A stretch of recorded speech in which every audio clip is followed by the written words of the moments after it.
Every weekend I look forward to getting out there. It's a freedom like no other. It's part of who I am. If you ride, you know what I mean. That's why I insure with Shannon's. They get it. They share our passion and give us the features riders want, like limited use cover and multi-vehicle discounts. Shannon's insure all types of road bikes, not just classics. Whatever you ride, ride with Shannon's. Call 134646 for a quote.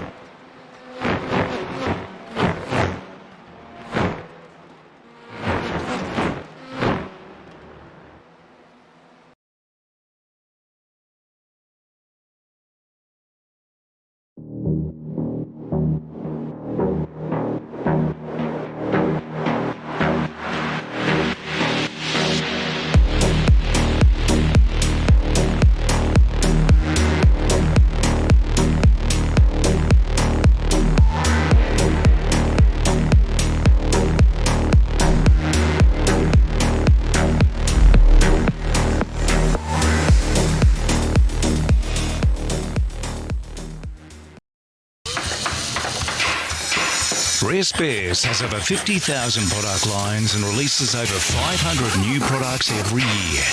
Your local Rare Spares distributor has what you need when you need it. And as the only restoration company officially backed by Holden and Ford, we take our part in your project very seriously.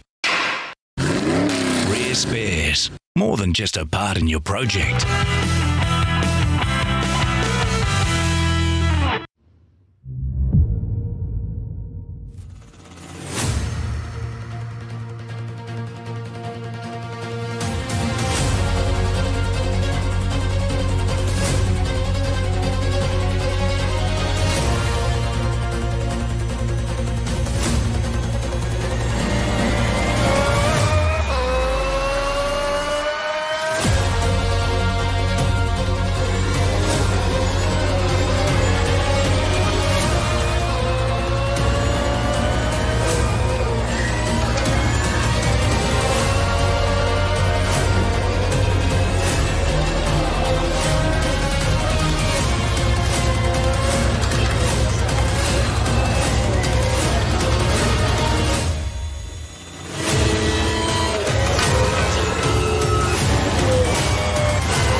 Good evening, sim racing fans. Welcome to Simrigs V8 Supercars Amateur Series here on Sim Racing World TV. My name is Thomas Preech Reily, and joining us tonight in the producer's box for his first time in quite a while is Peter Gretton. G'day, mate. Yeah, g'day, mate. It has been quite a while, and I tell you, a bit nerve-wracking. We had a little bit of a glitch to go live, but we're here. We're live. It's a Tuesday night, and V8 Supercars. Just, oh, mate, I'm so glad the first one Supercars, because I absolutely love them. And we're here at Watkins Glen. I do believe that track car combination, nailhead. Yeah, absolutely. It's one of our great tracks. We've had some great action over the last couple of seasons when we've come here. It's been one of those regular tracks that we keep coming back to, the 5.4 kilometre Watkins Glen boot layout here. We had some great racing in the 86s a couple of weeks ago here with a lot of action, especially down through the S's and through the chicane before the big outer loop. But we're just getting into qualifying here.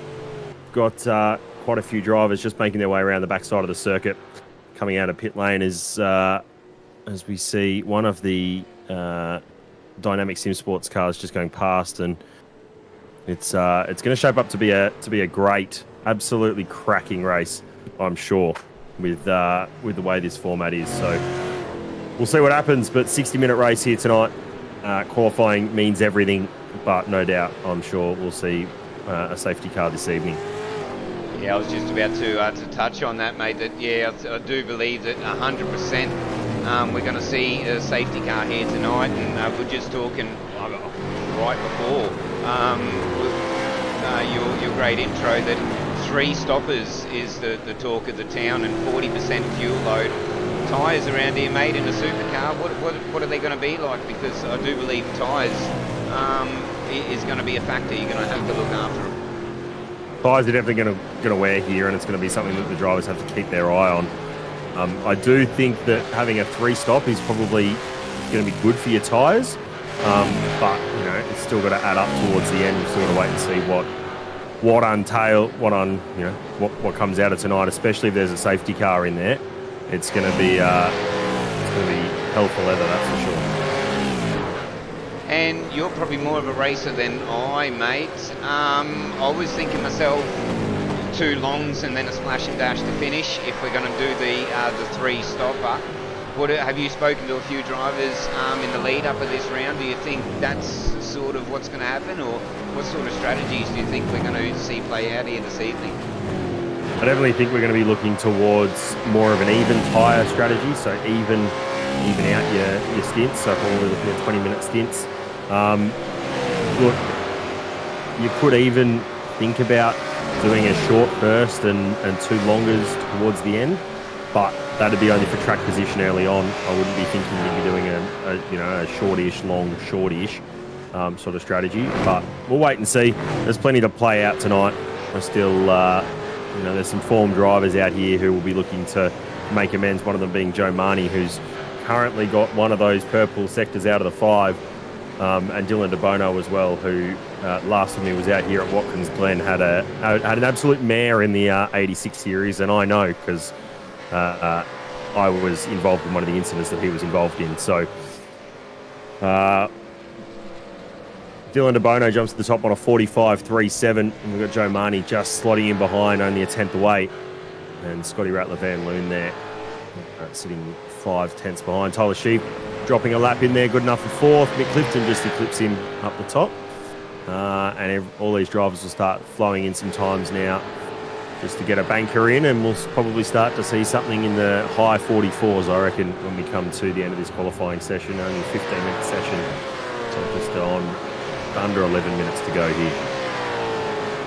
Yeah, and the track temp is 20 degrees, so it's likeable, isn't it, here at Watkins Glen if you get a high track temp. It seems you seem to make a meal of these high pressure situations being qualifying, as we see Crosby all 4 wheels off the ground, and that's pretty much where we got the curb cam set up tonight, so hopefully a few more drivers can do that, but track conditions are optimal for qualifying.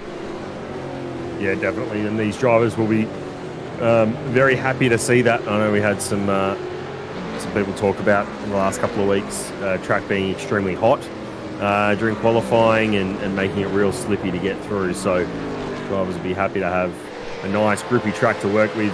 On board with Darren Crosby here, season 3 champion, coming up through the boot section to the heel. Difficult braking zone this one because the corner sort of tightens on the exit. You don't want to go too far out because you lose your run up the hill again, back to rejoining the cup layout. Well, as we see, I think that's Cowie just pulling out of his lap, and yeah, that's this section of the track, or the boot section of the track rather, is the section of the track that I'm most struggling. I love Watkins Glen, but give me cup layout all day, but I think the boot it sort of suits the supercar, because, well, I think if it's a cup you're probably looking at, sub 1 minute laps. 1:45.3 is the quickest out there. It's still no 44s. We did see a couple of 44s in practice. And Jamie Davis, I do believe, is up there in the championship standings. He's 45.4 at the minute.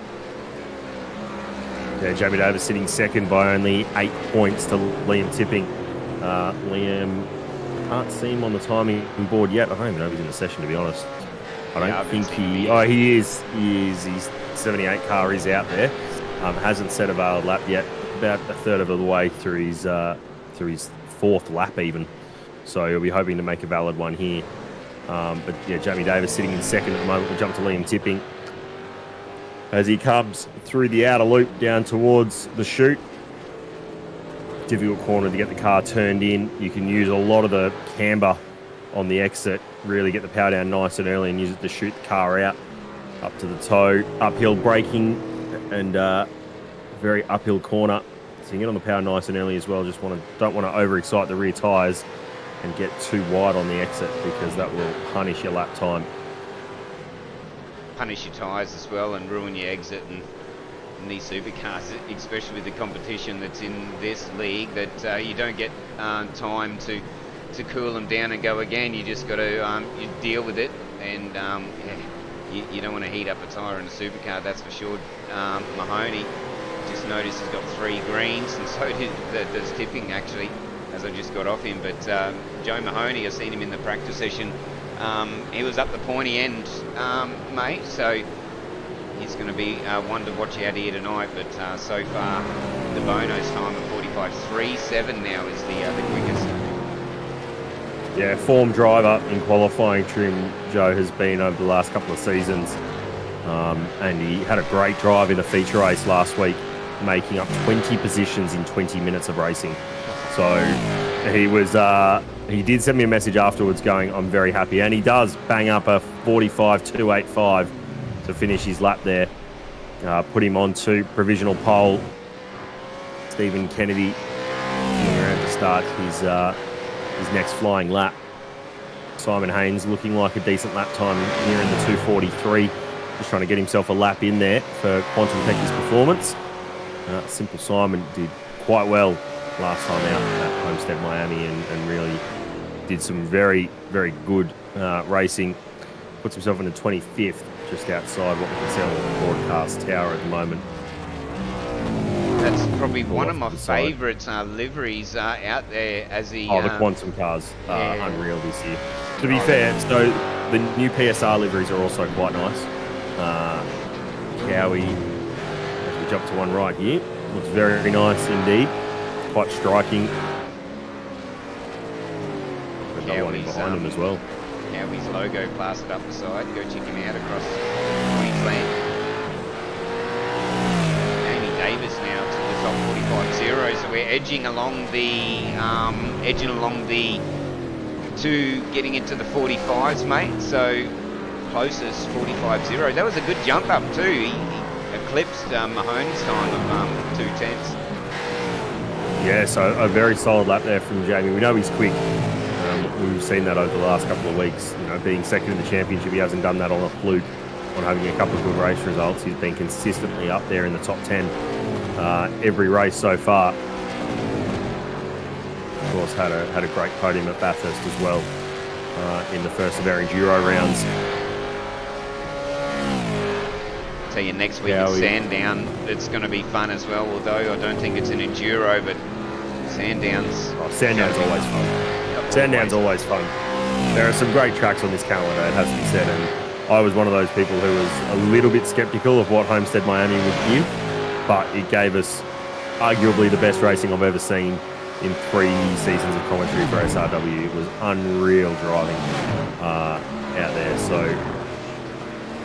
And I'm sure, and Watkins Glen is no slouch either in my list of top supercars tracks on the platform. I'm 100% with you. And Zandvoort is Circuit de Zolder. I love the track as a spectator. It creates that it creates that vibe and that closeness of racing. That's what I love about these types of tracks, and a few great tracks that we just named. That time, 45.0, not going away. Mahoney just behind him, 45.2, 45.3 for DeBono. Kennedy, 45.5, 45.9. So he's about 9/10 is the difference between the top 5. I thought it'd be a little bit closer than that, mate, but I suppose Colley's just won a little bit of formality, and we still got about 3.5 minutes to go. Yeah, still got enough time for drivers to get out, start their laps, and carry on. So it'll be certainly something, still plenty to play out. Great start. He's sitting down in 16th spot. He'll be hoping to make some good gains on this lap in particular. A little bit squirrely through the entrance to the bus stop chicane. Just needs to get himself a little bit of an improvement. He'll probably be looking to get into the 45s early to really cement himself in a good spot. It's got Reely going just behind him. only by, 15 hundredths. So, sorry, 15 thousandths of a second. One thing that I've just seen throughout the last couple of laps that you can clearly see the guys on a lap and the guys that aren't on a lap. The sportsmanship throughout the field has been pretty good, and we haven't even gone to a race start yet. All the guys know when there's a guy coming up to them to get out of the road, and that's good to see. So hopefully we can see that kind of sportsmanship leading down to turn one. Yeah, absolutely. I think we're going to be looking quite nice tonight, but maybe the blue flag's just doing the right thing, but it's been great performance in qualifying from everyone so far. You do get plenty of notice these days about someone coming up on a fast lap. Did you just see Liam Tipping jump up into 5th spot on a 45.8, quickly eclipsed by Whittaker on a 45.7, so fishy driver. Then getting eclipsed by Darren Crosby, so looks like those top 4 sitting at a sub 45.5 is tough to breach. So we might have our top 4 settled here. Joe Marnie's going on to an out lap, so Stephen Kennedy. Dylan Bono is on track about halfway through his lap. Just coming down to the boot now. Drops 2 degrees, sorry mate. So the track hasn't really changed a lot since we last had a look, but the times are definitely coming down. I think they're saving the best to last, these guys out there at the moment, but Dylan De Bono is sending it at the minute. I wonder if he can improve on that 45.3. He'll be hoping so, trying to get himself back up there with Jamie Davis and Joe Marnie. Gets himself through the boot nicely. Looks like he's going to back it off and start another lap here. Take the time now, just let the tyres cool off, get himself all squared up. Scotty Rattler just tipping, if I might, pun intended. 145.7. Tipping's down there 45.8.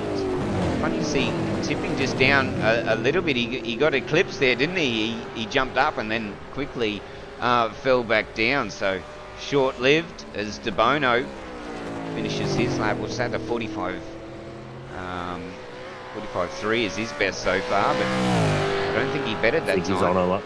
I don't think he actually was setting a lap there. I think he might have been going for a cool down, because this certainly looks a lot more committed now as he comes up to this long back straight, where we will see a little bit of drafting as you come out of that first corner. You're basically foot flat the whole time if you're on fresh tyres.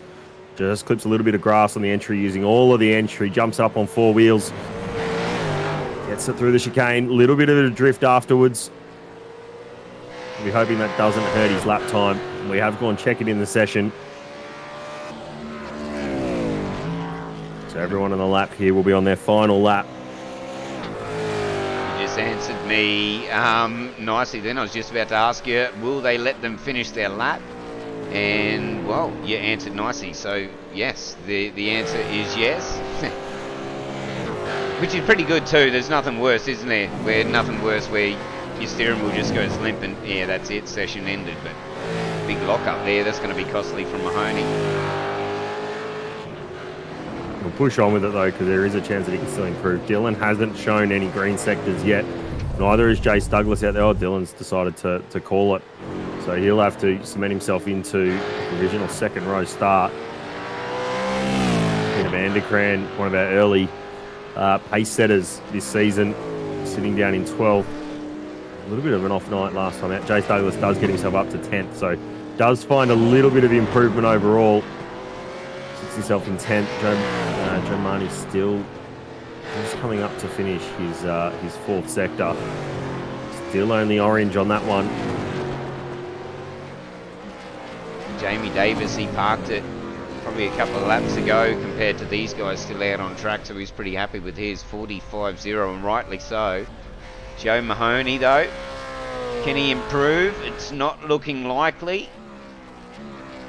45.6 so. Yeah, 45.6. So that'll do us for qualifying. Troy Dooley out there did finish his lap 46.481. So it will be Jamie Davis taking the pole position here. He only did 3 whole laps in the session to bang in a 45 flat. If that's not ego speaking, that's probably not ego. If that's not him going, yeah, I'm quick, then I'm not quite sure what is. That's backing himself, isn't it? It's, you know, I only need 3 minutes. But he would have been watching, he would have come out, and he would have saved tyres as well, which would have been a good thing, even though you can get out there and put as many on in qualifying. But, yeah, well, he would have been watching the timing. Yeah, I've got it, it's all right. But in the end, it was only 2.27 of a second. So they were catching him, Joe Mahoney, but just a couple of mistakes in qualifying for a couple of them. But 45-0, not quite a 4 like we've seen in practice. No, but I think that's a whole lot of conditions playing into that. So I think all the minds now jump from qualifying into giving yourself the best race car possible. Jamie Davis will start off the pole position alongside Joe Marnie for JTIT Race on Oz. Dylan DeBono and Stephen Kennedy line up off of row 2. Darren Crosby and Matt Whitaker in behind. Scotty Rattler and Liam Tipping. So our top 3 in the championship, all in the top 8 here so far. Travis Daly and Jason Douglas. They had a great battle at Bathurst a couple of weeks ago. They'll be starting off of row 5. Dougie Gowans and Andrew Cowan there in 11th and 12th. Guns out. Gowans doing very nicely to put himself up into 11th spot. Peter Vanderkrant and Troy Sipple. Lorne McKee, Padar Pavlovich, and then Reese DeGoey, Troy Dooley. Simple Simon Haynes and Bruce White, the second of the Dynamic Sim Sports cars there in 20th. Todd Martin, another one of those Quantum cars in 21st, with Sean Smith for Wildfire Racing in 22. Mick Clifton and John Gallen. John had a bit of action going on last time out as well at Miami. Scott Perrins and Mitch Muller off of 13. Brett Taylor and Craig Keeley, and then Marty Mitchell for MX Raps Limit Bashers. We haven't really seen a whole lot of Marty Mitchell the last couple of weeks. Mark Peck alongside him, and Tyler Sheaf and Greg Leake for Team Greg Racing. You'll see him with a big bright orange machine, or bright yellow machine out there. And then we've got Josh King. We've got Mark Horton there in 36th. And Josh King lining up alongside him in 35th. And then Matt Jones and Tyson McAvoy are our race controllers this evening. Both joined in the BMW safety car for promo department. Everyone will be hoping we don't see them, but you never know. I think that's going to be a given. I think 100% is going to be a safety car. Let's get turn 1 out of the way. Let's get the first lap out of the way and do as they want. But let's hope that these guys can keep it clean, because Watkins Glen, you got to put your racing head on, and it doesn't mean you can get off the line quick and fast, but you really got to be sensible down in turn 1. And also the bus stop. There's a couple of places to look, mate. But, well, what's your predictions for turn 1? We going to see an early yellow, or the guys going to put their race brain on? I think we might see a lot of cars go wide and take the off-track. Hopefully there's not many slowdowns to come of it. But I'm fairly sure that we are going to see some chaos, potentially through the S's, but definitely at that chicane at the top of the hill. I think that's going to be the hot spot that we need to watch. Round 5 of the championship. How good is it? We're here at Watkins Glen. Thomas, I'll hand over to you to bring us the green. How good is it? So good. We're ready to go here. Everyone getting off the line nicely. Jamie Davis is going to lead down into turn 1. Joe Marty's going to challenge. Dylan DeBono looking everywhere to try and get past. Joe's going to try and challenge around the outside. It's difficult to make a move there. Got a couple of 3 wide back through the pack. Oh, we got a spinner down there. We got a couple of cars around in foreground as we get back up the front. Whoa, big incident. I think we waited till turn 3, turn 4 for that as we stay on board with the leaders. No doubt race control is going to be busy, but I'm not too sure who that was involved. Immediately called. Oh, we've slowed down straight away, so okay. Yeah, immediately called. We've got a couple of those Quantum Peckies cars involved. We've got one on its roof, up against the wall at the edge of the curbing on the outside for turn 2. Let's go take a peek. Troy Dooley is the first one. We'll jump a little bit higher in the air. It was all down here, 3 wide. They funneled in pretty good. Oh, probably there's a couple of little nose to oh, look at that. Used him as a jump. Quantum Tint Solutions. That was that car you're talking about, was on its roof. He done a good job. Nearly 180 the wrong way. Wheels up. Not a good start. Absolutely not. That's very painful indeed. I think it's Todd Martin who's on his roof. Just jumped to a camera for him. And yeah, he's definitely not facing the right way. Let's go have a look on board, mate. We'll go back while these guys sort themselves out, because this is going to be quite a ride, I think.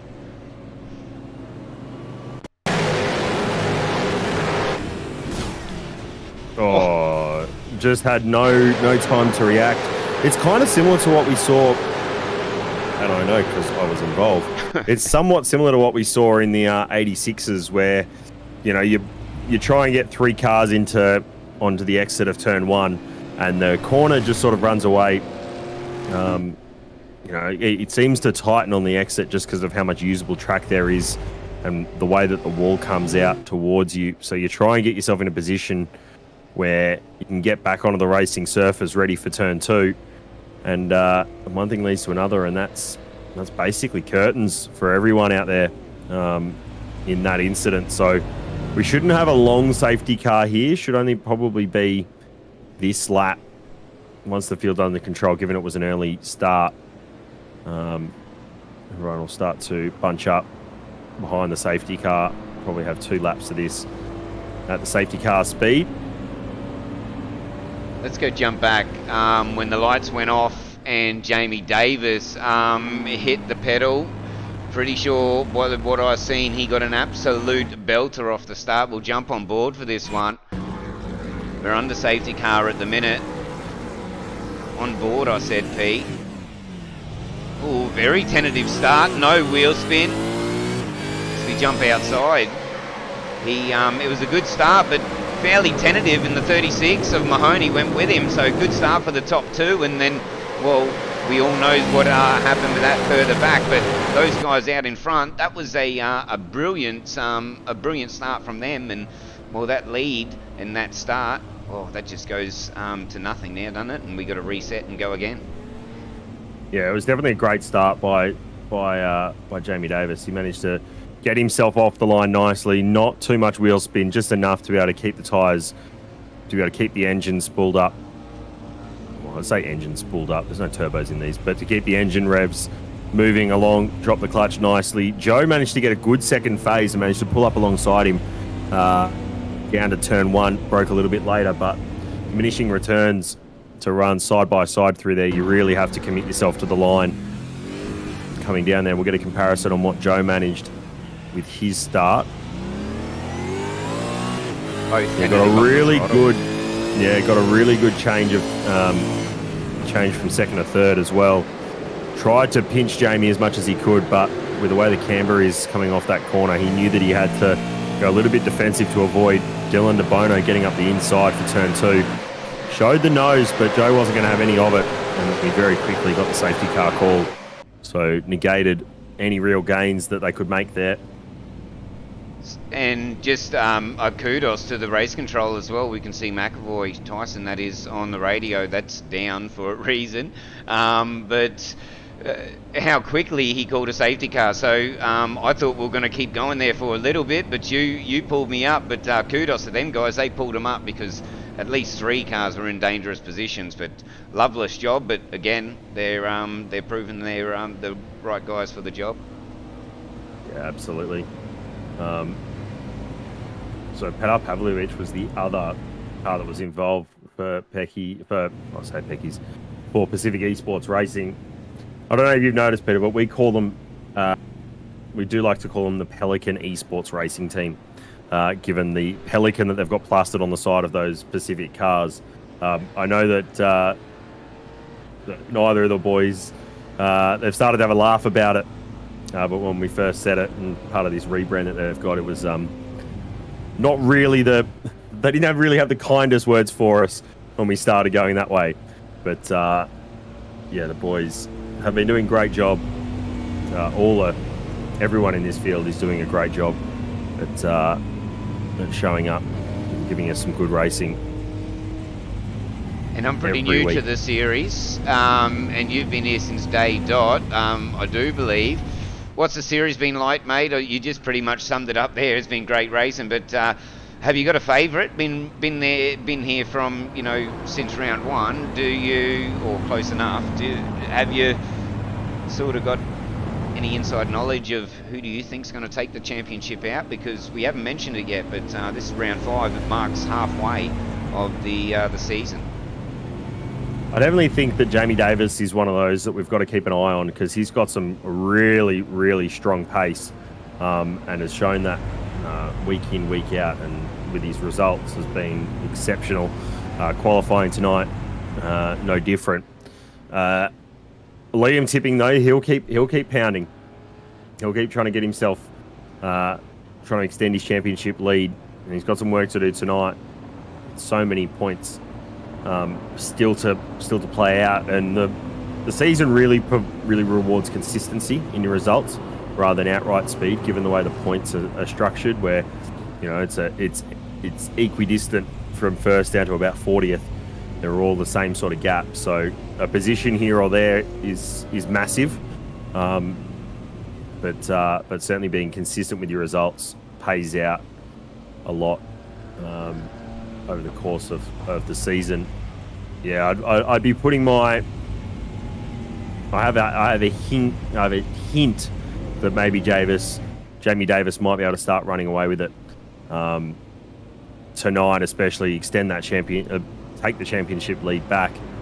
I mean, you can't count out Darren Crosby and those M1 racing cars. There's a number of them out there in the field, and he'll certainly be looking to try and go back to back this season. He's only sitting in 4th.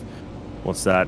25 points behind Liam Tipping. So that's like 6 positions tonight different. That's all he needs to do to be able to take that championship lead. So we are going to be going green this lap. So drivers holding 80 k's an hour. It's going to be just as important just as important for the restart rather, as the restart was. Hopefully we don't see a repeat, but 80 k's is the speed, and Jamie Davis has the field, mate. When's he going to go? On the exit of the last, or is he going to hold him to the line? Just waiting for when race control give the green flag.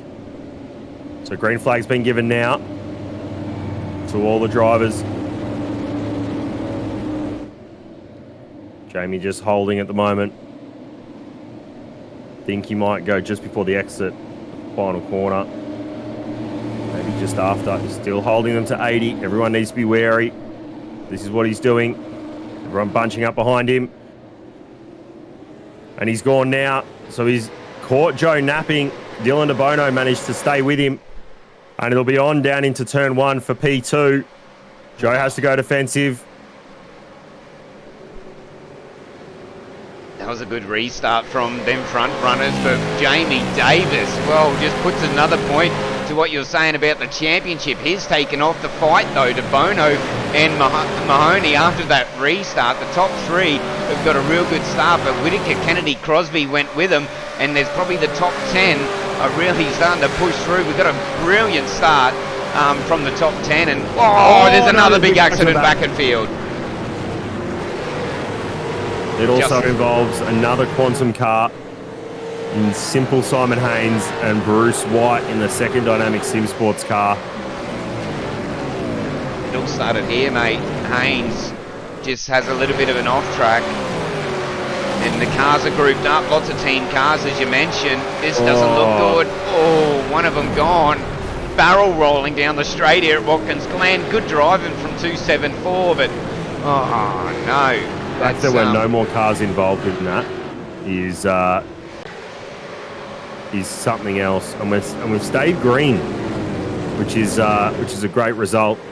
Everyone, I believe, able to move from that incident. Davis, Mahoney, DeBono, Whitaker and Kennedy. That's your top 5. His teammate behind him, Crosby, he's just behind him. Then Van Loon tipping Douglas and Daly. That's your top 10. We stayed green out of all that. There was a surprise, but well, I don't think he was in a dangerous position. Well, that's what race control thought. Close to the wall, hits the wall. Beautiful shot. Dylan here, going to try and get the move done nice and early in this race on Joe. He's going to have to pull him behind. He's got Matt Whitaker who's ranging up behind him. He got very good exit there, Dylan. So he's going to get a little bit of overlap. Oh, and Matt Whitaker's going to just scythe up the inside. That was the difference in the exit speed. Wow, that car was absolutely flying, but as DeBono got damaged because he's falling through, the M1 drivers have just swarmed him. Oh, and he gets a little bit of a love tap. I think it was just a little bit of unfortunate with where he was. And the fact that he had to come out of the throttle not to hit Joe Marnie. So Joe did a great job defending that position, giving Dylan the smallest amount of space he could. A couple of the other drivers are making a move through. Up 7 for Clifton down there in 16th. Up 8 for Mull. Up 9 for Healy. Sheafy up 11. He's got the hard charger at the moment. A little bit further back where he would want, mate. But up 11, that's great news for Sheafy. We'll cut to him in a little bit when these guys sort of settle down at the front. But a couple of movers and shakers. Yeah, a couple of movers early on. Just making it, I guess, everything that we want here. Looks like we've won safety car here. Yeah, we've got, I believe that's Simon Haynes who stopped off to the right-hand side, just coming out of the boot section where they rejoined the cup layout. I did hear him report in that he might have been hit after everything that happened on the back straight as well. So we'll have to see if we can't get a little bit of a what's going on there with that one. I think first thing I had was he left pit, nothing before he crashed, so I'm just going to jump to his incident. Second safety car of the evening. No, that's Matty Jones. Okay, so who was I talking about? Talking about Rusty. I'll keep digging, mate. I'll keep digging. Please.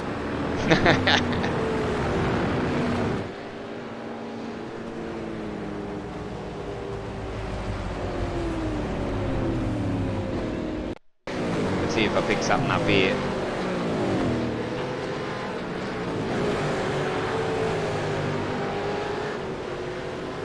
Not too sure if that was it, mate, but not much is happening before or after that. Yeah, I've just gone backwards on the replay, and he looks like he actually has a little bit of a bit of a lag moment and then spins afterwards. So yeah, I think it might have been something else that's happened to him, and then he's just parked it up on the outside, couldn't get back to pits. So there we go, 2 safety cars. We didn't have any last week, and we had a whole lot of action last week at Miami. So it's all going on here. Kind of what we were expecting to happen, though, tonight, given the way Watkins Glen is always the action track. And also, what's that throw about now? We've had 2 quick safety cars being lap 6. How close was the third pit stop having to be had? So does that cut the third one out, or we still probably need to save a bit more fuel to make it a 2-stopper, mate? I'm not too sure whether we've negated that third stop just yet. I'm not going to make a judgment call on that. I think that 3 stops was always a worst case scenario. I think it'll still be very tight on a 2-stop, but we will see if these drivers can get all the way through until probably about now 35 minutes through the race, because that will then confirm that it was going to be a 3-stop. Now it's a 2-stop, just based on race time. So also under green conditions, I do believe that around about 11 to 12 laps is pretty much all you would have got. So we're 6, but we've had 2 safety cars, so let's have a look when we go back from the start. But again, Davis, Mahoney, they really want to battle, don't they? And Davis wants to put the foot down and take off. We haven't seen much of that, more than a couple of laps at a time, so let's hopefully we can get going green and continue the fight. Davis, though, if he gets a start like last time, it's going to be hard to stop. That's Joe's critical thing, is that he can't afford to be let go like that, because as soon as you lose the draft here, you're another car behind you with the draft, you're sort of a sitting duck. So he needs to do what he can to stay within, you know, about 0.6 of a second to Jamie Davis, so he can get that draft assistance heading up the hill along the long back straight. That'll be Joe's goal, is to get himself through, stay on the back of Jamie Davis for as long as he can, not be dropped again. If I'm Jamie Davis, though, I'm going earlier. I'm catching him napping, just mixing it up a bit. We see it all the time in real life supercars. The longer you can hold off and going green on one time, you don't want to be doing it again, because drivers will expect it and they'll be sitting much further up your rear wing. Shane Van Gisbergen's a key example of that. You know, he'll tap the car in front until they go green. And also, especially when you got the same couple of guys up there, you don't want to be predictable. Just to add to what you were saying, we see it time and time again in sim that it's generally on the exit. Just 9 out of 10, you're going on the exit of the final corner, or when race control gives you the call. But if you've got the same 2 people up the front, well, you know, you might go before the exit. You might go, you know, just hold them a little bit. I'm not too sure how strict they are with the rules, whether you can balk, but safety car's pulling away, mate, and let's see where he can go. Well, he's actually not pulling away, my bad. Yeah, I think he probably will this time by. It does say safety car is ending this lap on the messages in the from Bison, the race director. So we will be going green this when we come up to the start-finish line the next time by. Safety car should probably pull away from the field just after the toe section at the end of the boot here. Sorry, mate. We'll have to fix that up for the next round. I think the room name is why they're not coming up on the screen tonight. The message is from RC, but that's okay. We'll sort that out. Any other rounds that I have to cover. Shibby will be back next week, though, but we're set for another restart, and no one's pit yet. Unless you've had damage, you haven't needed the pit. I think probably that pulls it out to probably around about 15.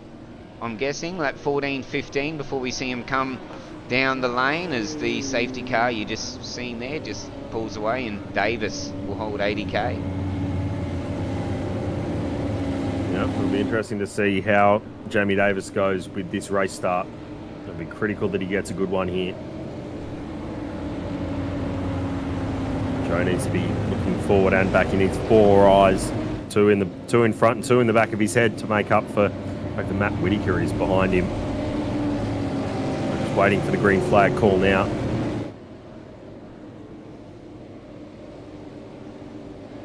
Where's so green flag's been given.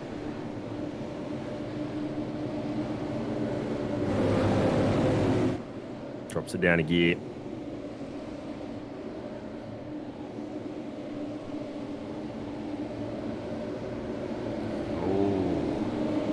What's Joe doing? Bit of mind games, I think. No, he's going down the lane. That's a weird restart. We're going again. That just takes the guesswork out of it. Restarts.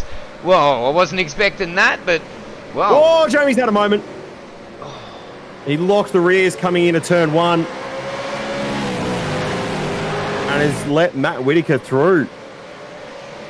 We'll have to go back and have a look at that in just a little bit, but wow, with a start they've got sort of less important for him because the Mahoney pitted. Now Whitaker, just off that start, 0.5 of a second gap.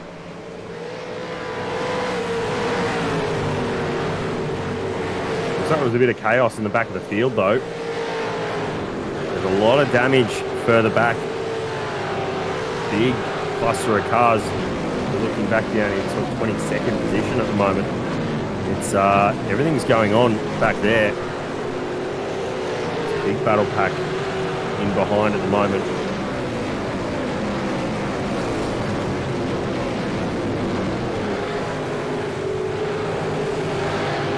Just trying to find that restart on the thing, but a lot happened and it seems to be varied. But this is this big hungry pack that you were talking about, and lots of damaged cars as we, that's Peter Pavlovich, damaged left-hand side. Lots of cars with damaged left-hand side in after that restart. Rick Biger in the chat, how quick does that change? Well, it is side by side still. The guys are still pushing though. Whittaker leads by 0.6 of a second. Jamie Davis with that mistake after the restart. That's it's not a drive. And you were just saying before we went green again, mate. Greg Leak's around in the back as well. It's all happening back there. Oh. Absolutely is. Lots of damage left and right side of that car. We've got two cars in the back as well that have stopped dead. May see another safety car as I try and pick up this incident. You just mentioned, I got it here, Greg Lee. And a couple of cars I think was secondary. This was in that battle with the damage. Gets a little bit of a touch, doesn't he, into the wall. And sits there backwards, and that feeling where you got to just watch the rest of the field go past you before you flick spin it. Or you just do what old mate did at the Gold Coast and do it in front of everyone else, but we won't go there. Unfortunate for Leakey, but he's up and going. Mark Peck's, I think, one of them drivers that was stopped there, mate. Oh, he just picked up big contact. Oh, not the night for Mark Peck. Let's get off him, mate. He probably doesn't want us to go back and watch his misfortune. No, absolutely not. It was Bruce White involved as well. We've got a whole bunch of cars pitting. Now, this is going to take a little while to play out in terms of what those two Race on Oz cars have done. They both pitted on the same lap, so they're definitely all talking to each other about what the play is. They've come out not too far apart. Looks like it's about 2 seconds between them. Down in 26th and 27th. But I think this might actually work out well for them potentially. Troy Dooley's falling through the field here. He's spun at the bottom of the circuit. Good pickup. Yeah, just a bit of an off track, I do believe. Lots of damage for him. We've got a replay of what's happened here. Hopefully it's not someone losing. Oh, he's just... Oh, dearie me. Was that a double downshift and just compression lockup? Possibly, because he didn't touch the grass, although it's not that bad, but big damage and a bit of a weird one, wasn't it? Yeah, absolutely. A bit of damage there. John Gallen's been given a black flag. So that would have been something to do with contact earlier on in the race. That Pacific Esports car. Pit stops are plenty though. Dylan DeBono, 45.9, fastest man out there so far, only by 100ths. Jamie Davis has got him, but what do you think? What happened to Jamie's start? We spoke about it a little bit off the restart. Do you think he just, I don't know, was a bit blown away by the car that pit behind him and just wasn't concentrating, or what do you think? I think there might have been two things going on there. I think he thought that he could carry a little bit more speed down into turn one, and when he approached the apex, he's like, oh no, not that much, and just pinched the rear. Rick Geiger in the chat as well saying lock the rears easy too there. So Rick Geiger is no slouch. He definitely knows how to drive it. Have a look at this group of cars. I think it's probably, was it 4th to about 8th, led by the M1 Racing. They're really starting to push, and you've got one of them Pecky cars a little bit behind them. Probably one of the only straighter cars out there, the 410. That's Van Loon. Up one position where he started as well, and is in the heat of a battle. What will progress? Yeah, race control handed out a disqualification for Mark Peck as well. He's no longer taking part in this session. I wonder if that had anything to do with what happened to Bruce White. We see Jamie Davis trying to use the toe, trying to get past Matt Whitaker up at the lead of the field. Dylan De Bono there though, trying to get himself involved in this little battle pack. Top three pulling away definitely from Crosby. Those M1 racing cars. Crosby though, he'll be licking his lips watching this three-way battle. The more they battle, the worse the outcome for everyone, really. Yes, well, I've jumped on board with Dylan De Bono. 1:45.9 is his fastest. He'll be licking his lips here. He'll be going, all right, boys, you keep battling. Because you know what? You've battled. There's a chance you can make a mistake. He has a look. Probably just checking out his braking line. He will have a look. And I think Dylan is a smart driver, mate. The Velocity Simsport crew. They've got a winner in him. And he knows his job here. Stay behind and make the move. Remember, this is a 1 hour race. We're only just leading up to the halfway point. But he'll be licking his lips at this battle that's unfolding in front of him, that's for sure. Yeah, absolutely. Just gonna wait and see what happens with pit stops as well. But still got to play out. Going to be very interested to see how those JTIT Race on Oz cars pull out. We've got a car who spun to the right. That's Van Loon. He just buggered up his pit entry. Let's go back, have a look at that, because that was big contact into the wall. I don't think that was pit entry. Pit entry, sorry. I think he lost it trying to pick up the throttle on the corner. Yep, he's trying to pick up too much throttle. Car was a little bit loose, ready. And he's lucky not to get caught in that arm coat. I know from personal experience, he hit that arm coat anywhere around here. And yeah, so no contact, just picks up a little bit too much loud pedal. Very lucky not to be wedged in there, and it's one thing that we'll have to wait and see regarding him coming in for a tow. Pulling in for tow if needed. Back to this lead battle. Whitaker, Davis, De Bono, they're putting on a show behind them, though, two M1 racing guys. That's the top five in Crosby and Kennedy. Then a little bit of a gap back to Jason Douglas, Travis Daly and co behind them. And they're in a pretty good battle as well. And Cowie, he's just behind them having a look. A good little battle there. These mid-pack battles is what I like to see in supercars, because the elbows go out as the race goes on. But Cowie right now, he's in the situation that De Bono is, just having a look at a battle unfold out in front. But battles everywhere you look, up and down. And even if we go a little bit further through, we've got Sheafy. He's up 15 positions now. We mentioned last time that he was up 11. Mark Horton, though, up 22. That Accelerate sim racing car. So we know the Accelerate guys are quick. We've seen it in quite a few of our series, but up 22 spots from the start. I'm sure there might be a few pit stops throwing him up there, but did he start from pits? I think he did. Yeah, I think he might have started from pits, because he's got a pit stop on lap 0. Yeah, that would explain that. But, well, good comeback up to 14th, and that explains the 22 positions. Bit of an added challenge starting from the pit lane, but it's a little bit safer going into to turn 1. So that's a choice he made. He slowed to get through what was going on at turn 2, though, the back end of everything that happened on lap 1. He hasn't gotten off unscathed, though. There's a bit of damage on the right front of that car. Should jump back to the lead battle. Jamie Davis looks like he might just be holding up De Bono here just a little bit. De Bono trying to get a good exit. Back in the loop, just gets the rear a little bit sideways. And come up the hill now. Just got a viewer's question. How's Joe's lap time compared to the front three? Well, the front three, Whitaker 1:46.9 is the quickest, only by a little bit. De Bono in third is 46.9, 47.0 for Davis. And then Mahoney down there in 20th, 1:47.1. So he's lapping there and thereabouts that time, and the people around him in the 8s and 9s. So Barb's side of there, hopefully that answers your question. But He pit just on the green flag running. A little bit unusual, but will it get him? Matt Whitaker is in the pits. So I feel like this is one of these ones where we need to be looking potentially at... maybe we can throw up the split stream here. We could, see where Joe is on track.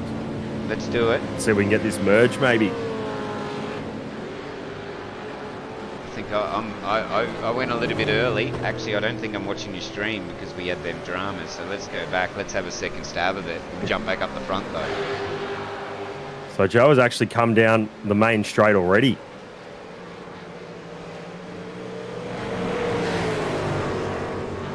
And Joe's got Matt Whitaker by a margin.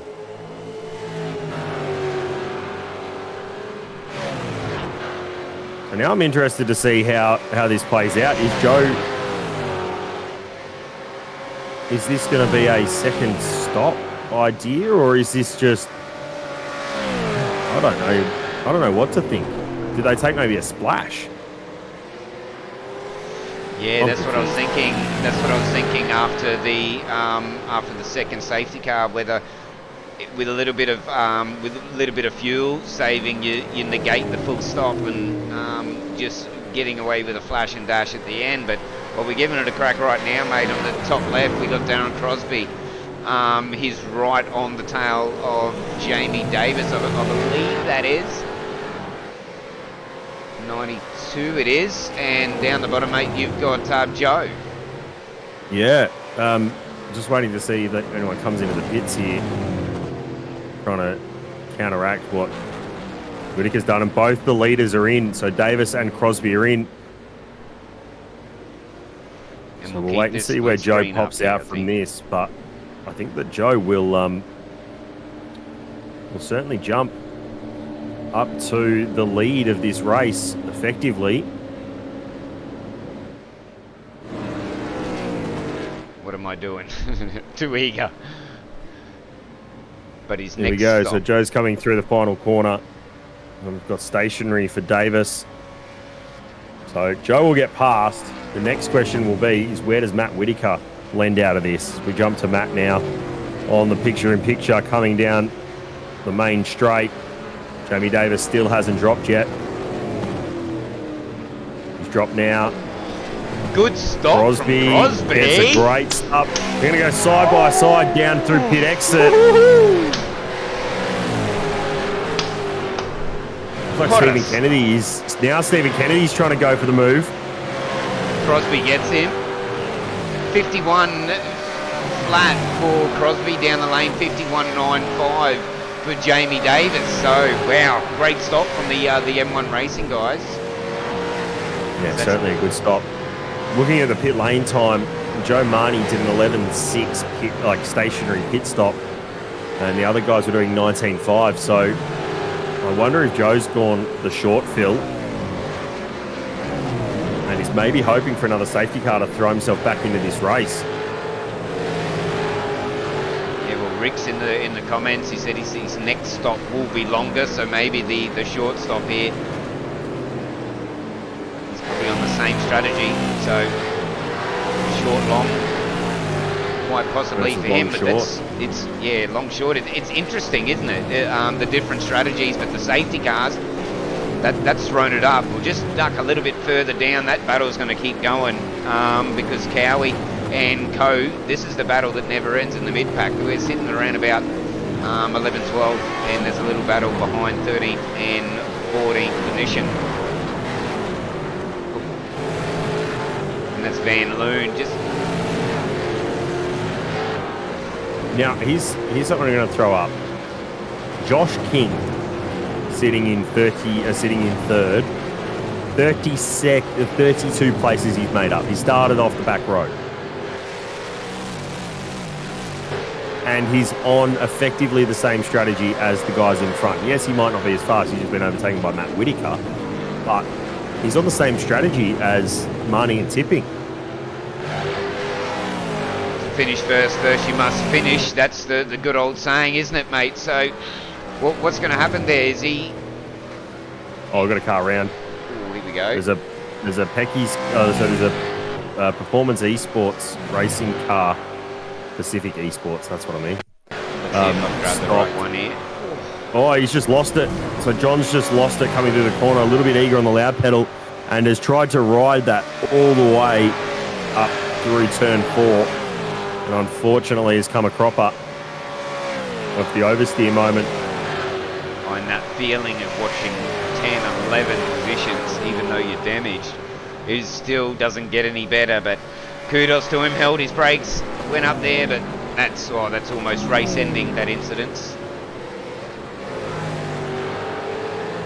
It didn't click for me, but Josh King is another auto serve driver, and it looks like he's doing his best to race for position here against the M1 cars, whilst his teammate has managed to get around him fairly easily, I would say. And Josh King is playing a bit of a team game here whilst he's off strategy, it must be said. And good on him too. You've got the M1 guys there, they're running team as well, but he's coming down the lane now, so, and Kennedy's going with him. So you've got the M1, I do believe that Kennedy Crosby are on alternate strategies for one lap, and now you've got you've got Whitaker and Davis on alternate strategies for one lap as well. So they're two teams that are sort of working simultaneously with each other. So that'll be interesting to watch. Well, Matt Whitaker's on the Fishy team and Jamie Davis is on Auto Serve Racing. I was more about Josh King, who was doing something of the team play by getting himself right in the middle of those M1 cars and his teammate in Jamie Davis. So Matt Whitaker and Stephen Kennedy on the same strategy, Jamie Davis and Darren Crosby on the same strategy as well. So still something to play out in the next 23 minutes. And I think one of those things that we've still got to play out is that second pit stop potentially for the Race On Oz crew. Still not working.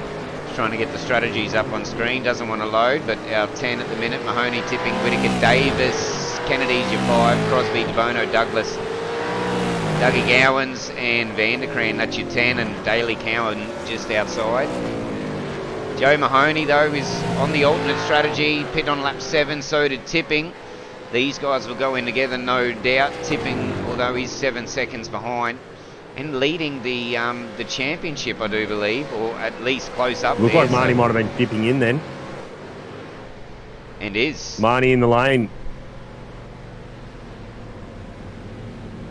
So this is another one of those moments where we'll wait and see what the merge is like. Whitaker does get past.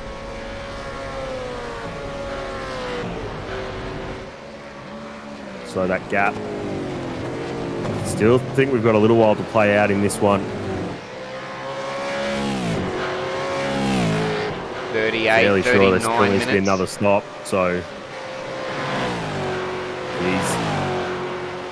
see how long stationary those JTIT cars are when they do stop. Already past 12 seconds for Joe. See on the bottom of the screen there.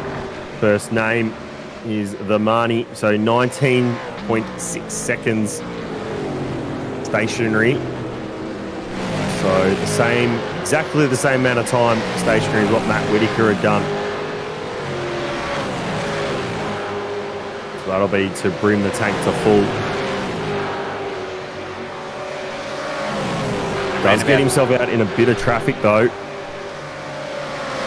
Got Tyler Sheep in front. Should be able to get past him fairly easily under brakes here for the chicane. Yeah, it's well worked out. So he didn't lose too much time overall. Joe knows now that this is back to that standard one-stop race. For everyone in front, he's made that early stop. He should be able to go ham now and get himself home. I wonder if tyres are going to be a thing for Mahoney in the later stages of the race. That's definitely one driver that we'll keep our eyes peeled to in terms of strategy, but a long way to go home for him. But he pit early in what I thought was a little bit odd timing, and I don't think I'm alone with that one, but let's see if it plays out. He's the race driver. I just talked, you know what about it. But yeah, let's see if it plays out. Mahoney I did think we were talking a lot about him at the top of the broadcast. He's definitely one driver to watch, and Rick's in the comments, all go now, all got to push now, critical stint. So that's why let's get these lap times up, mate, and have a look at just how much they are sending it. 46.7. The top guys are doing 46s, around about the same. Yeah, Joe Marnie just finished his last lap. It was an out lap. So we'll get another indication as he finishes this next one. He's just coming up through the S's now with Mick Clifton in front of him. Two Accelerate cars to get past.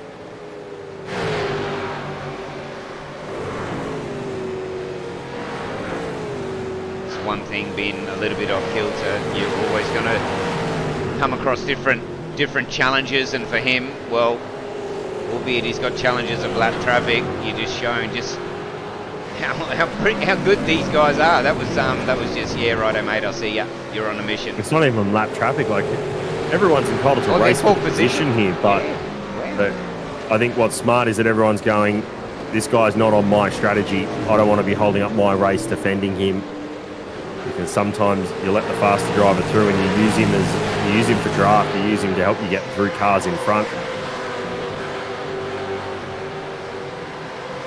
Does have to keep in mind this battle in front of Sean Smith and Mark Horton. It's pretty close. He's got a little bit of damage. It's Horton on the right-hand side. Doesn't look to be hampering a little bit. He was putting a little bit of pressure on him, although Mahoney's coming up to him now. He's going to want to get quick. Hey Blake, how you going, mate? I see you in the comments. Good little battle here. And Mahoney goes wide. Horton goes in the lane. He'll get that damage, no doubt, as we go back up the front. Matt Whitaker is 0.7 seconds to the lead.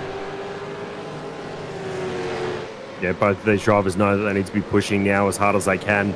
Use the tyres as much as you can, really. You might want to look at your fuel numbers and just make sure that you're not going to be undercut when it comes to that last stop. And use the tyres, you just briefly mentioned, use the tyres now in this stint. If you're going to go in again, well, you for some of these drivers, you're going to change, obviously 4 seconds for tyres in there, but these guys, they just got to send it elbows out. It's surprising, though, as the sort of the intensity's going up. It's the guys, even though they're battling and in their packs, have been racing quite sensible. So hopefully that was the last of the safety car, and we can see these guys use their strategies to finish this race off. But Whitaker and Davis at the front, but Mahoney still, he's off kilter. He's still a driver to watch. Yeah, absolutely. There's some good battles further through the field, though. One of them being that Sean Smith, Lorne McKee, Mick Clifton battle that's going on down there for the 15th, 16th and 17th. That's still a battle worth keeping our eye on, because they're just coming through a little bit of lap traffic. Just gone past Greg Leake there. So they're doing a nice job at the moment, just keeping driving together. We've got a couple of Pecky's cars in the lane as well. Sean stays out in the heat of that battle as well. A busy pit lane again, lap 21, mate. So most of these guys that are pitting from now, I do believe, can make it home. So for these drivers in the lane now, they'll probably find themselves on track till the end. And if you've got a driver yet that's impressed you and keeping up with their strategies, who do you think? Oh, look at this, Matt Whitaker and Davis battle up the front. Who do you think is going to take it out? Sorry, mate. I do not know yet. I still don't know. I think this Race on Oz battle, as we do see a change for the lead, Jamie Davis getting down the inside of Matt Whitaker. Matt going to try and send it back up the inside. Difficult to run too wide through that corner. Jamie You Davis see with one a of these good run. drivers pit here.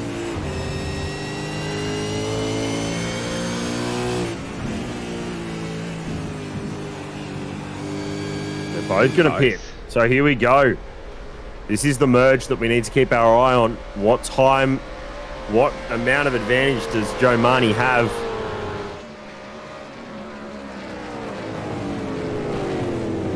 Coming through the pit lane here. That's my space bar, so you can get rid of that.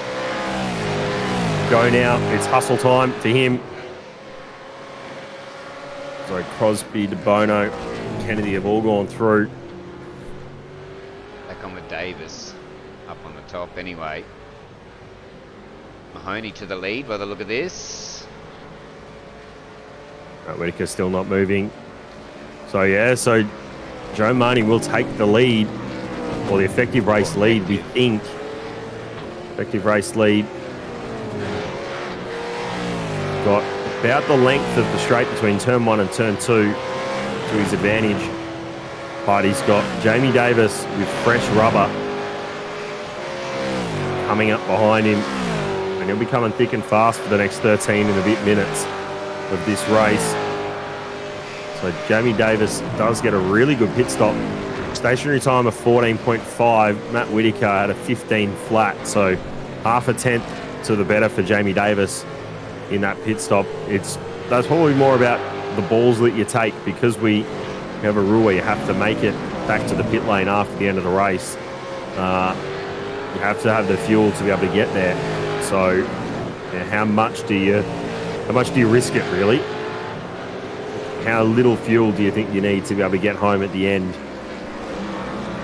And that throws another added difficulty into your strategy and your prep as well, getting that extra lap around. And well, if you don't, you're going to get a rear grid the next day, so the next round rather. So it's in your favour, or it's in your best interest to make sure you get that extra lap. So as we see Kennedy and Crosby, the M1 guys down the lane, DeBono now to lead this race. We still stay on board with Davis though. Davis and Whitaker, this battle, throw in I think Mahoney at the end of it, and it's going to be a cracking one, and as he goes really close to the Armco on the exit of 1. So Jamie Davis managed to get past Sean Smith without too much time loss through that. Gap between Marnie and Davis is currently sitting at about a second and about 2 seconds or so at the moment.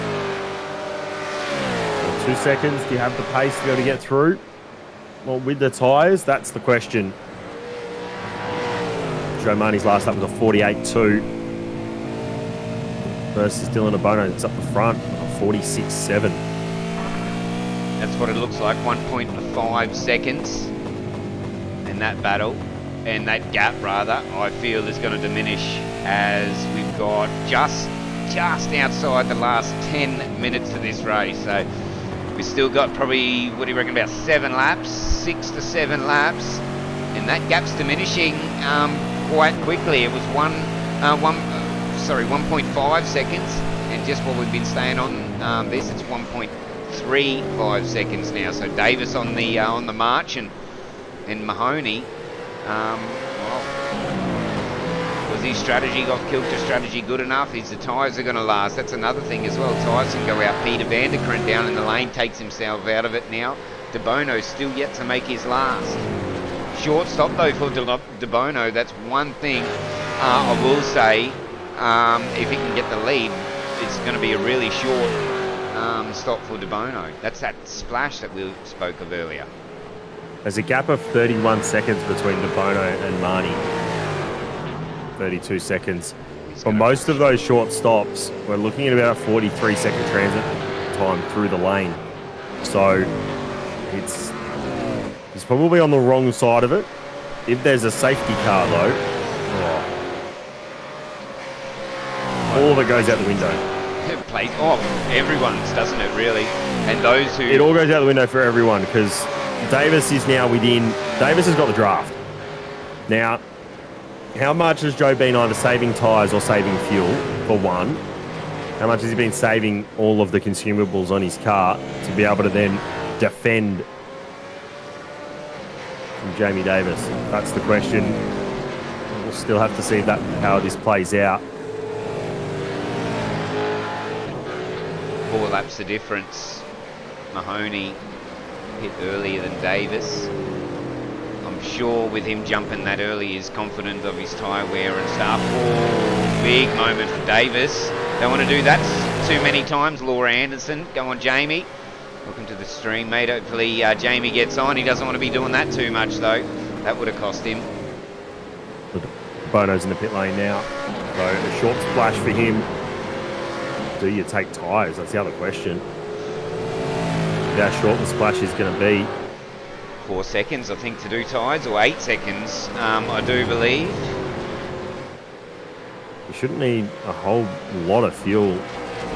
Does go up on the stand, so he's going to take. Yeah, he's going to take the tyres as well.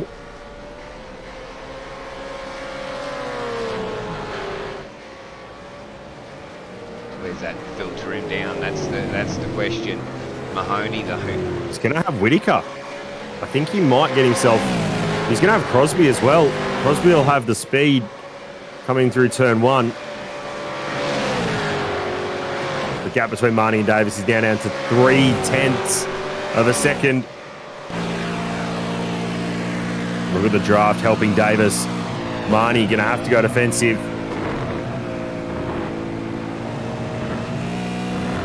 Marnie very good through the bus stop. Manages to pull himself another couple of car lengths. This stage of the race too, you can afford, if you've got the incident points up your sleeve, you can afford, look at the big move, oh, shows his nose. You can afford to use an incident point here or there, albeit that they've changed it a little bit. This battle, Davis, he's definitely getting in the mirrors of Mahoney, so this is going to be a battle to keep watching. 0.2, 0.1 of a second now. Carnival Josh doing amazing, says Laura.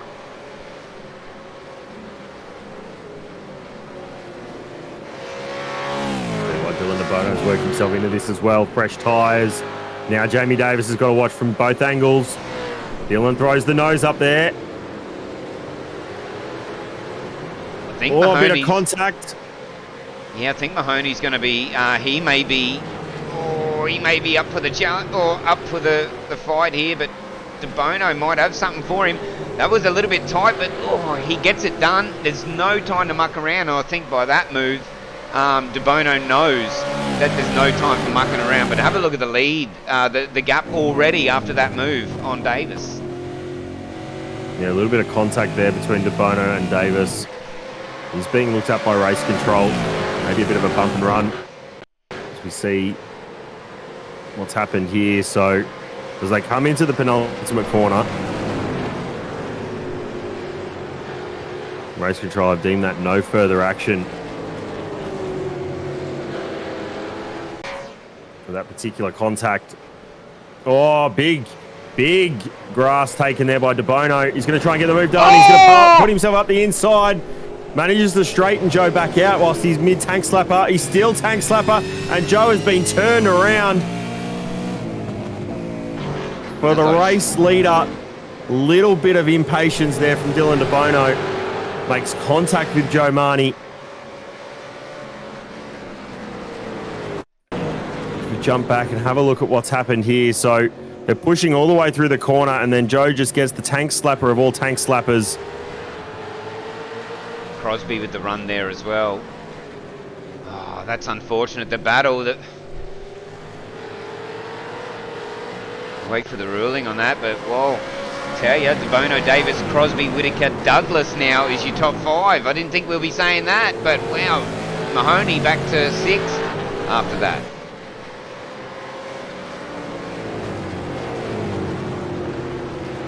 So DeBono with those fresh tyres made 2 very aggressive passes in the space of a full lap around the circuit.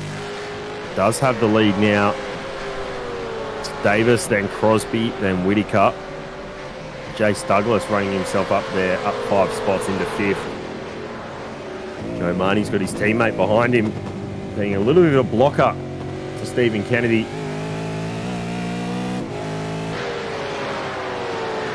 noticed when we had that little bit of that contact, the M1 car of Darren Crosby. If he lifted, he didn't lift much. He just put the foot down and a great run. I thought he was going to get that position of Davis, but settled for third. We may get a chat with him early, but have a look at this battle with Mahoney. Pulls out of it. Whitaker, who was that went through? There's a bunch of cars. Dougie Gowans as well. So Marnie down to 9th place now. Didn't look like there was a mistake. Didn't look like there was a lockup. Maybe he just grabbed a little bit of grass on the entry. A little bit of a moment. Yeah, a bit of a soft one there, but he chose that was a safer option. Maybe tyres hurting him as well. Yeah, tyres would definitely be hurting by now. How many laps has he done on this stint? He's done 10 laps on this stint, which is the longest of anyone so far. Definitely be hurting his tyres. Bono's out by 1.9, so definitely a good strategy call for him to splash and dash at the end. I'll tell you, if we had another safety car, he may have been looking at something different, but it all played out for him. Up 2 from where he started as well. Consistent night for him. Jamie Davis, he's starting to fall into the clutches of Crosby. I tell you, hasn't that the number 66 M1 race driver tonight had some speed? 2.5 minutes to go. Whitaker just behind. And you just made mention of Tipping and Kennedy. Joe Mahoney, in fact, has come down pit road, mate. So unfortunate for Joe, but I'm guessing that may have been a meatball flag for tyres. No, not a meatball flag. I think it might be. Looks like it's just a splash and dash. I know he's going up on the stands. So unfortunate for Joe, but news just in from race control. Dylan DeBono has received a black flag drive-through penalty for contact on lap 26. Which was definitely the contact with Joe Marnie. Joe all the way down in 20th now. So Dylan DeBono will have to tour the pit lane here. Take a drive-through penalty. Jamie Davis becomes the effective race leader. Darren Crosby, the Season 3 champion, well, he's not done with yet. He's got a lap fresher tyres to Jamie Davis as well. And that was always questionable, wasn't it? We didn't really overlook it. Crosby gets sideways out of there, but we didn't really look too much at it. But we did know, I think everyone did know that was questionable. But DeBono, unfortunate for him, he'll have to relinquish that first place as he's just going down the lane to serve that. Jamie Davis takes the lead with 1 minute to go, mate. So this, in fact, should be the final lap of the race. And it is. Barney is waving the white flag back on the pit straight. Jamie Davis is doing all he can now. Just needs to be clean and consistent. He's got himself a gap of 7/10 over Crosby behind. Draft is key as well. What can Crosby do? Can he get close enough? It's probably going to be his last real run at it, although there's probably a couple of heavy braking markers. Good, both of them, Davis and Crosby, good through the bus stop. You can gain a lot here. No brakes used from the 66. Will that benefit him down into the boot section? Davis leads Crosby. Good little battle. Whitaker just behind.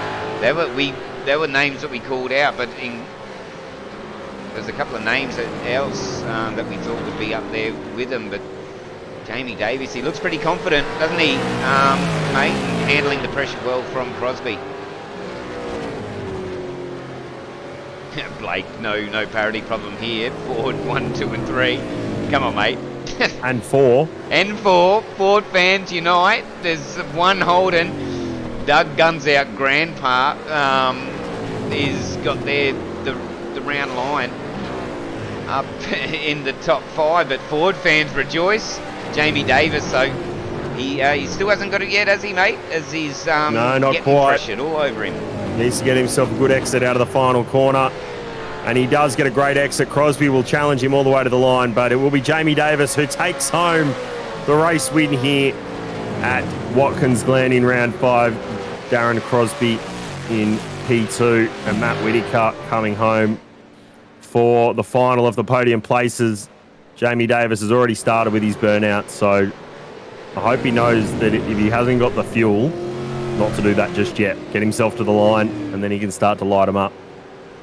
Yeah, you'd hate to get a rear grid for next week after winning the final round, though. This is still on for young and old Mark Horton in the bat of his lifetime. Looks like he may get it. This is photo finish across the line.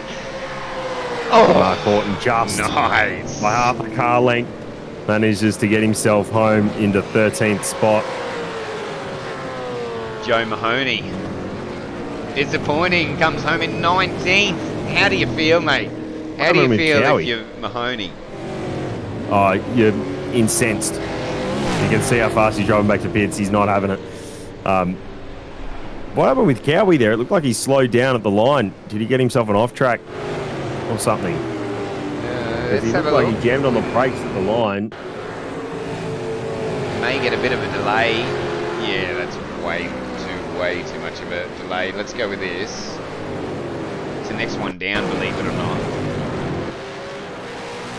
This will show us. Oh, who was that? We missed that.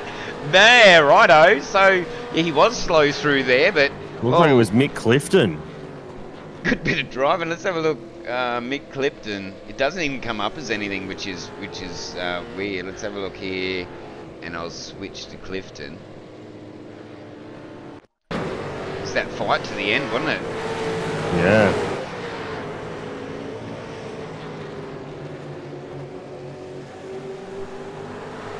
I'll tell you what, I can't hear much of you saying because Jamie Davis is just doing the most amount of burnouts I've ever seen on a parade lap back to pits. Well, let's get back to it. I Well don't know done, how Jamie. far back he is, but he's still going. He's still trying to tip it into the second to last corner.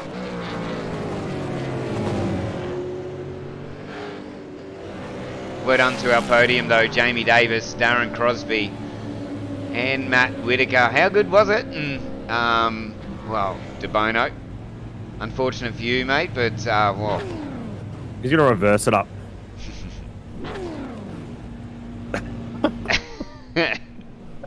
He's waving, isn't he? He's waving his hand out of the virtual window.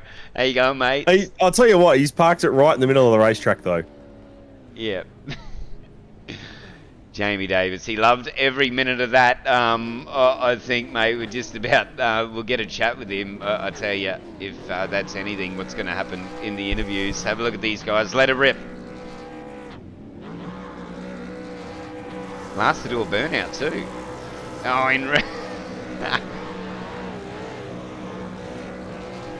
Jay Turnant?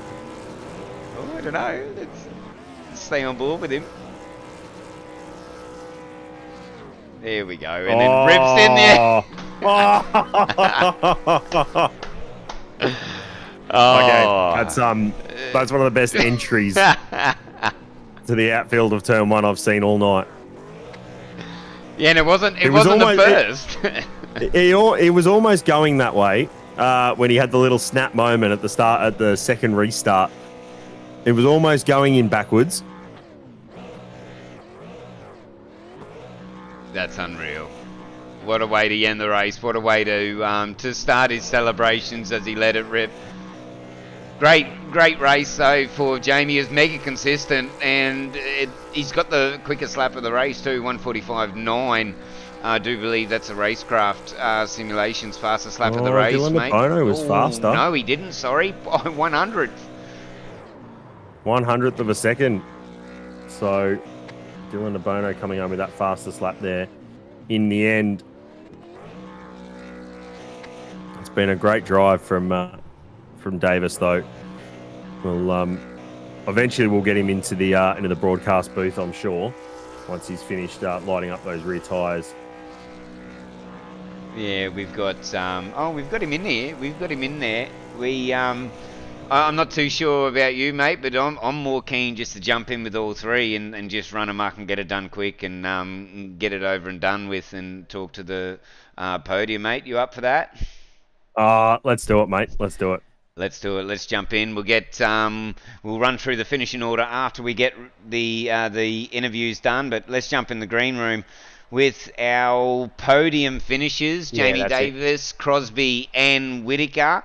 Tom, Preech, Reily. I'm only a stand-in here tonight, mate. I'll let you kick it all off. But firstly, congratulations, podium.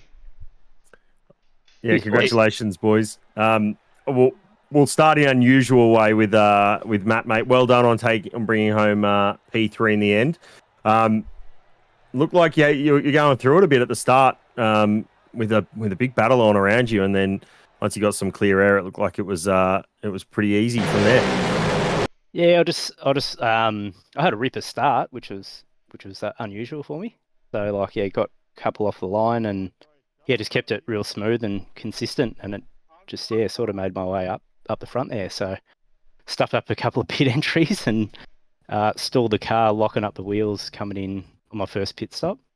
So that didn't help me out at all. But all in all, good race, and well done to the other boys on the podium, and it was good fun night.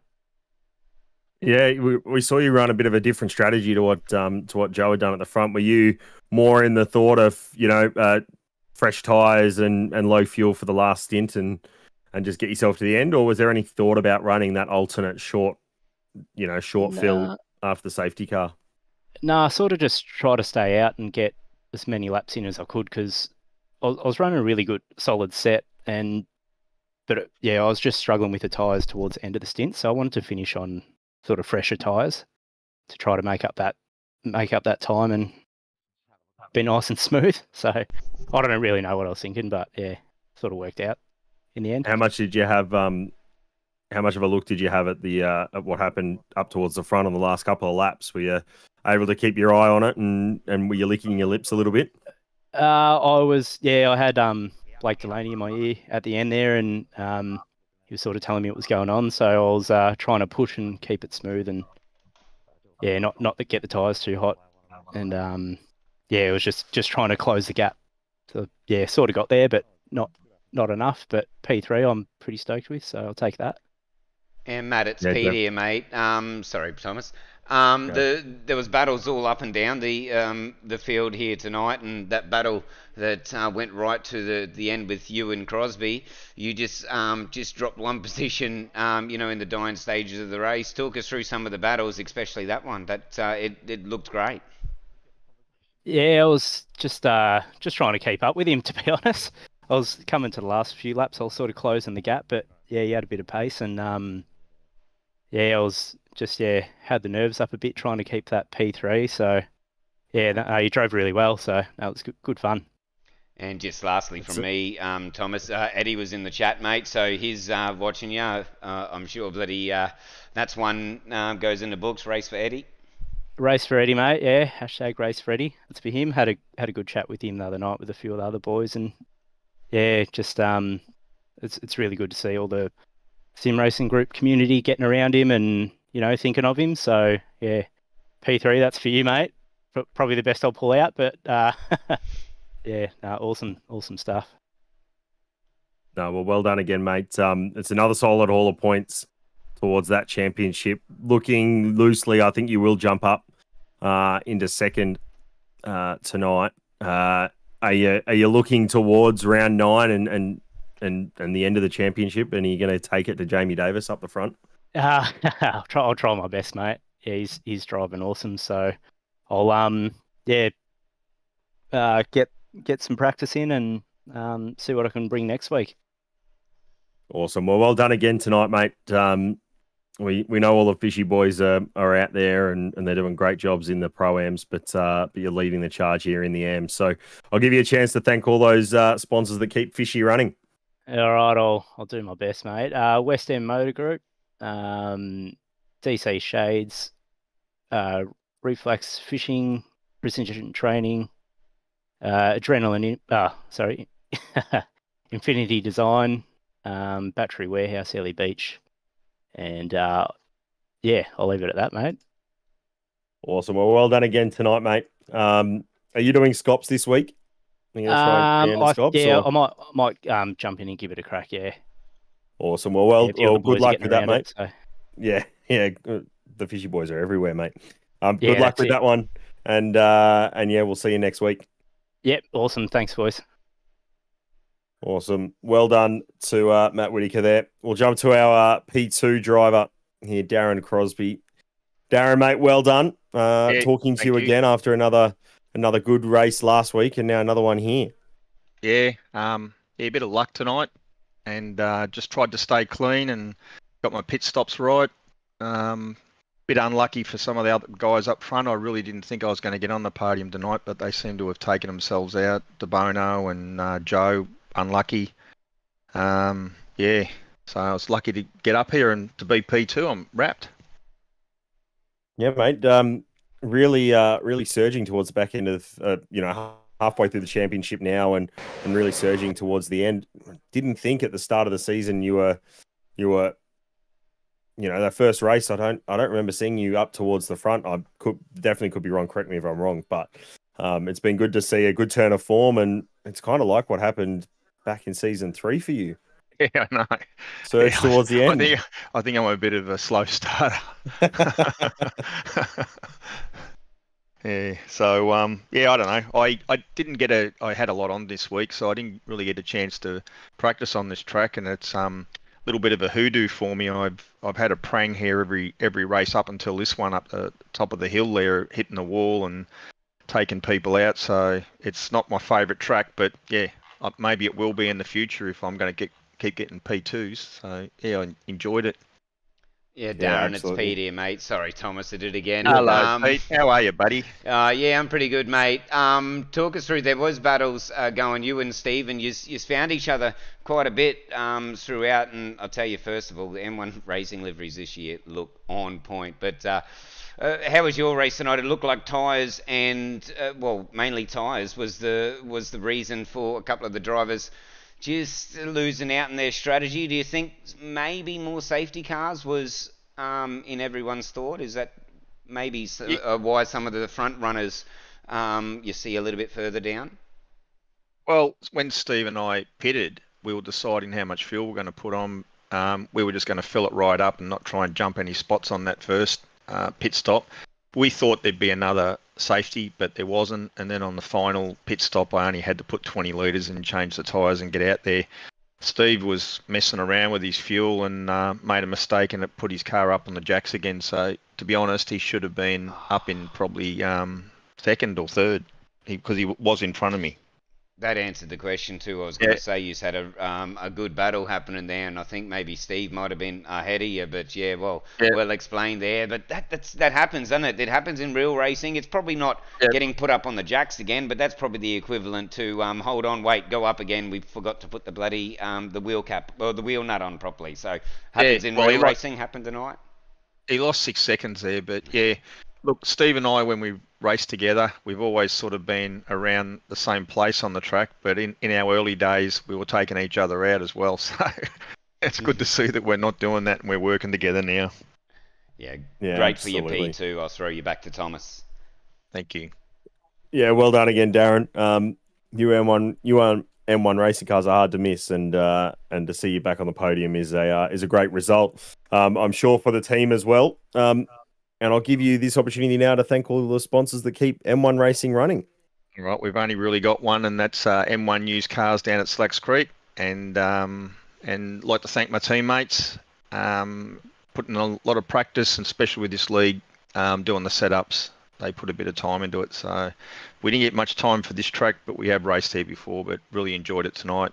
And I think it was a little bit of luck with a few guys being taken out. So just happy that I got P2. So thanks, guys, and yeah, that's it. Absolutely, mate. Well done. We're off to Sandown next week for our second of 2 super sprint formats.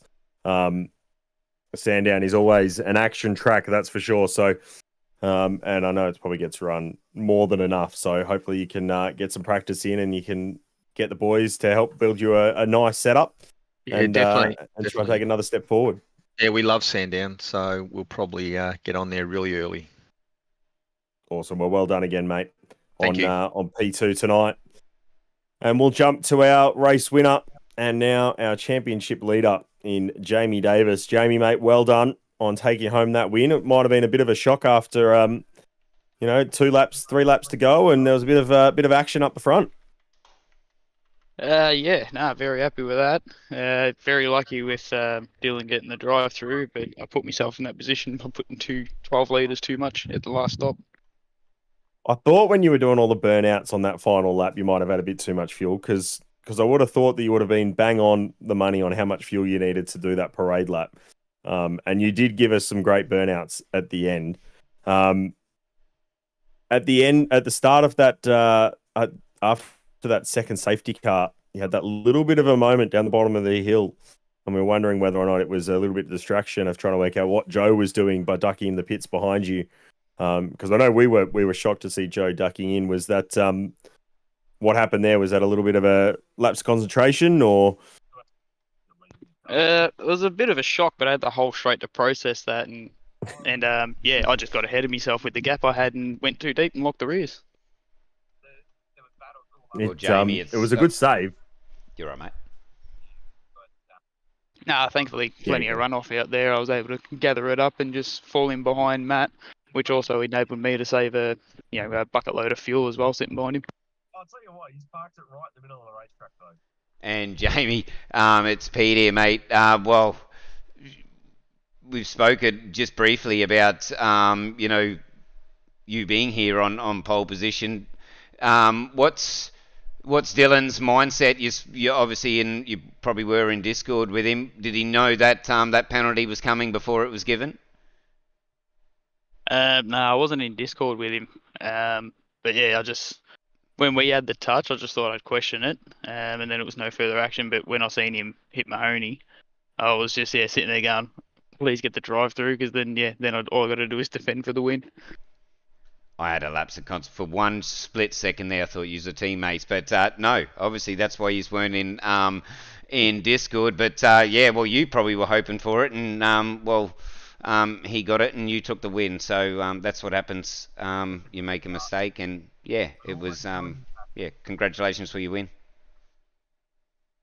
Thank you very much. Would have been happy with P2 as well, but I'll definitely take the win.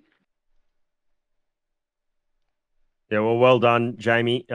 Championship lead now. I know we've spoken to you about it over the last couple of weeks, but I'm sure you're very eager to take home the championship this season. Off to Sandown next week. Any thoughts on Sandown? Are you a lover or a hater? Who hates Sandown? Australian track. Great little action track as well. So, the main focus there will just be stay out of trouble, and that's the focus for the rest of the season. Yeah, awesome. Well done, mate. That's a great result. Taking home the win tonight. I'll give you a chance to thank all of those AutoServe sponsors that keep you running on track every week. Yeah, thank you to AutoServe for allowing us to present such beautiful cars. Wins also sponsor us as well. All the supporters that tune into the stream, Daz, Brad, partner Megan, Mum and Dad, and commentators, series runners, race control, competitors. Thanks, everyone.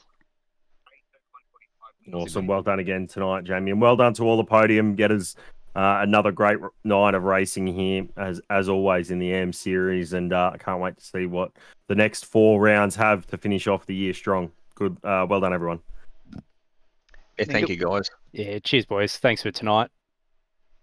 Yeah, congratulations to our podium. Jamie Davis gets the win. Darren Crosby in second, and Matt Whitaker comes home in third. Thomas, a couple of names a little bit further down that we weren't expecting. First one to name, obviously, Dylan DeBono with that last or the late drive-through penalty, mate. But Liam Tipping, he's a little bit further back, and although he was in battles, Mark Horton, he brings home a 13, so be a 13 position. He'd be pretty happy with that. But a couple of names, not where we're used to seeing him, what I've been seeing throughout the series anyway. No, absolutely not. I mean, the big one is Joe Marnie down in 19th. He will be quite upset with that, with what happened on that final corner. Oh, sorry, late on in the race. A couple of other names further down as well. Petar Pavlovich a lap down there in 27th. That's not where he was planning for the night to go, but had that big crash on lap 1, being involved in that. And Andrew Cowan in 20th as well. That's certainly not the spot that he was hoping to be in as well. Down in 20th, it's been a bit of a bad run of luck for Cowie over the last couple of weeks. So he'll be hoping to turn that around moving forwards. A couple of drivers didn't finish in the end of the race, and they'll be over the next page. But it's been another cracking night of racing, Pete. It's been good to have you in the comms box with us as well, coming on board.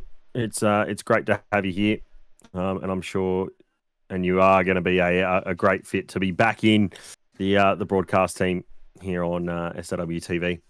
Yeah, cheers, mate. Thoroughly enjoyed it. Felt a little bit like a third wheel here tonight, but Supercars at Watkins Glen, that took a little bit of the nerves out of it. Thoroughly enjoyed the call with you tonight, mate. But what's coming up on SRW TV throughout the week?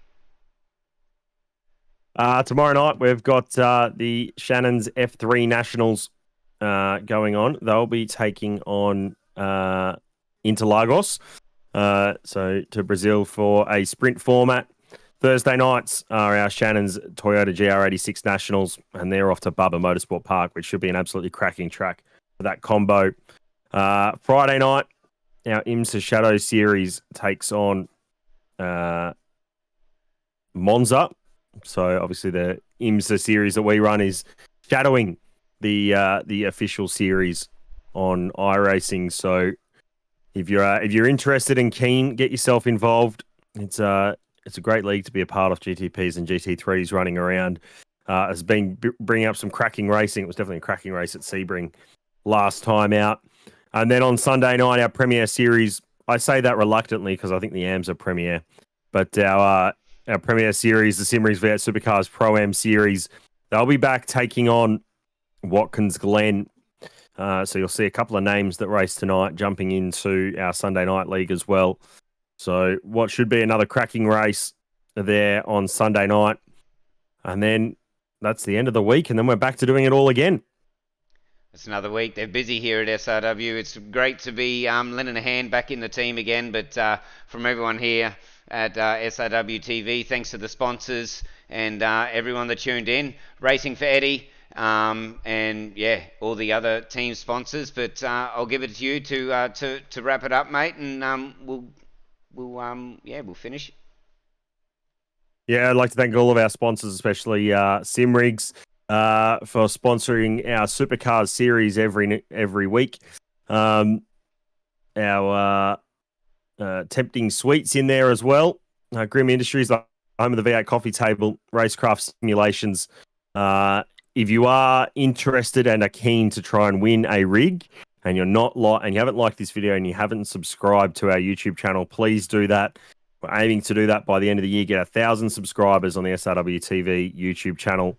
And one of those lucky subscribers will win themselves a racecraft simulations rig on the house. I know I've subscribed, and I'm very keen to try and throw my hand in there if I'm still allowed. Steve, please let me. And then also Warren and Brown Tools, sponsor of the IMSA Shadow series. Been around for quite a while with us, and it's great to have them with us. Rare Spares on board as well. And of course, Shannon's sponsor of our national series in the Formula 3 and the GR86s. I'm very keen to do this all again with you, Pete, but I'll wrap up the stream here. Well done to all of our drivers tonight. Another cracking night of racing. And we will see you tomorrow night for the Shannon's F3 Nationals. And I'll close it in the only way Shibby can close it. Stay safe and race hard.